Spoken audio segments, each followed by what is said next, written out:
In this video, we're going to cover form design best practices for the web. Use a label. Labels are really important for accessibility. Screen readers communicate each label to users, so without proper labeling, forms are inaccessible to many people.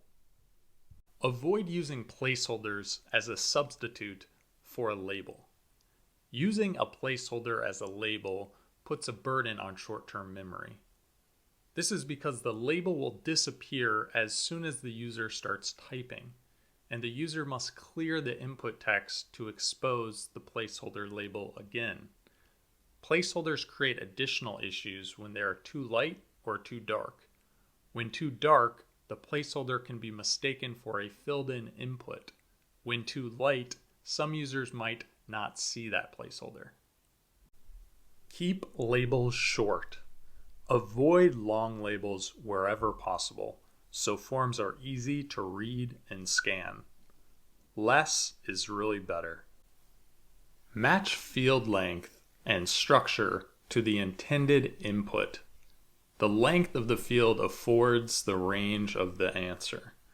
Employ this for fields that have a defined character count like phone numbers, zip codes, etc.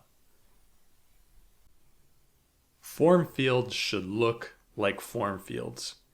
Creativity often leads to adverse outcomes when designing forms. When it comes to input fields, stick to standard design conventions. If you do decide to reinvent the wheel, make sure you do thorough usability testing. Differentiate form fields from other elements. A form field should visually communicate its function. Make sure to add enough differences between other UI elements so users don't need to guess. Use the appropriate input type and tag. Input types make a form more accessible and enhance user experience. For instance, using the correct input type invokes the appropriate keyboard on mobile devices. Numbers versus letters. Designers and developers often overlook simple things like using a radio instead of a checkbox for questions with multiple choices, but only a single answer.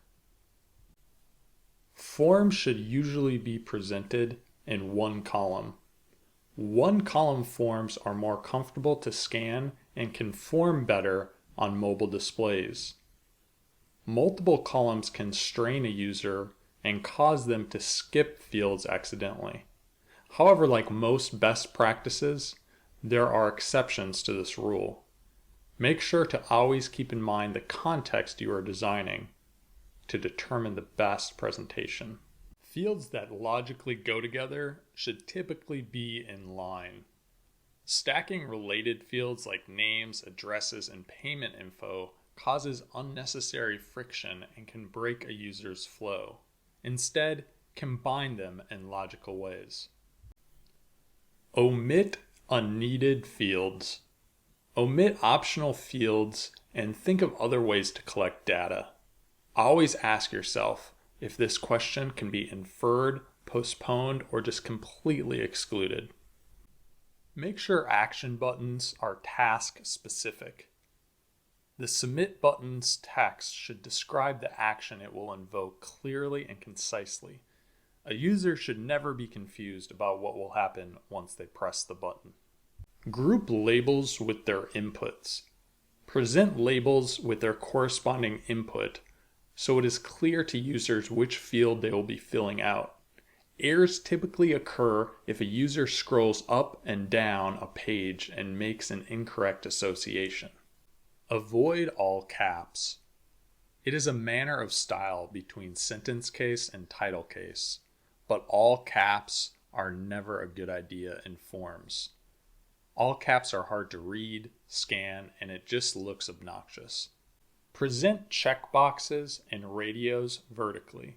It's easier to scan checkbox and radio options when presented vertically. However, presenting options with associated graphics can add an extra dimension to the design that negates this need for a vertical presentation. Show all of the selection options if they're under 6. Placing options in a drop-down selector hides choices and requires 2 clicks to choose an option. Use a drop-down selector when there are over 5 options and incorporate search within the drop-down when greater than 25 options. However, it's okay to use a drop-down selector for under 6 options if space is limited, like in certain inline editing situations. Show errors in line. Try to prevent errors as much as possible by being clear and concise. When a user makes an error, show the user where that error occurred, provide a reason, and communicate how to fix it. Group related fields. Create logical groups so the user can interpret what is being asked in the form faster and manage requests in batches. Differentiate primary from secondary actions. Make the main action of the form, like submission, more prominent than secondary options to avoid mistakes. And always ask yourself if the secondary action is even needed. Incorporate an indication of progress for multiple stepped forms. Multiple step forms, aka form wizards, should indicate progress so a user knows where they are and what's coming. Resist using modals on top of modals. Interactions requiring multiple modals can cause user errors. Consider inline editing within a modal instead. Make sure to always keep in mind your context to determine the best presentation. Like most things in design, there are often exceptions to best practices. I included a link in the description to the form elements that I created to illustrate the concepts in this article. Feel free to use it in your work.